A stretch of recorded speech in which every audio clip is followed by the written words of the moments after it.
मित्रांनो, सर तुम्ही मिरचीचं पीक घेत असणार, मिरचीचं शिमला मिरची असो साधी मिरची असो, ठीक आहे मित्रांनो. सगळ्यात मेन गोष्ट इनिशियल स्टेजला आपल्याला ज्या ती गोष्ट लक्षात ठेवायची ती म्हणजे बघा, मला दाखवतो मी बघा मित्रांनो.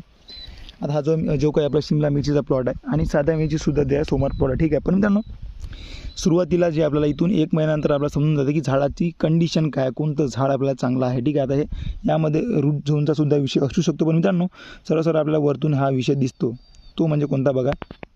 सगळ्या झाडांचे पानं जे आहे हे आपल्याला इथं फ्रेश बघायला मिळतात. पण मित्रांनो, इथे बघा आपल्याला जे काही व्हायरसचं झाड आहे, हे झाड इतकं रोगीट आहे की या झाडावर बघा पांढरी माशी बघा, ठीक आहे.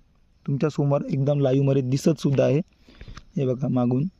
आणि ही सध्या जी आहे सुरुवातीची स्टेज आहे, म्हणजे ही सध्या पांढऱ्या माशीची स्टेज आहे. जर ही स्टेज ब्लॅक थ्रिप्सवर वगैरे जर गेली तर खूप जास्त प्रमाणात जे आहे यावर हा रोग आपल्याला आढळून दिसतो. आणि मेन म्हणजे हे जे पानं असे याचे कोकोळे होऊन जाते ना, याच्या मागं जो याचा स्प्रेसुद्धा बसत नाही, त्यामुळे आपल्या औषधाचा रिझल्ट येत नाही. आणि जो काही याच्यावरचा मावा आहे तो मरत नाही. याच्यावरचा सुद्धा मरणार, पण याच्यावरचा मरत नाही. आणि याच्यावरचा मावा नंतर याच्यावर जाणार आणि पूर्ण प्रकारे जो स्प्रेडसुद्धा होऊ शकतो. त्यामुळे जे आहे खूप जास्त आपल्या इथे नुकसान होऊ शकते. मित्रांनो, हे झाड आपल्याला एकच करायचं आहे, काहीच न विचार करता.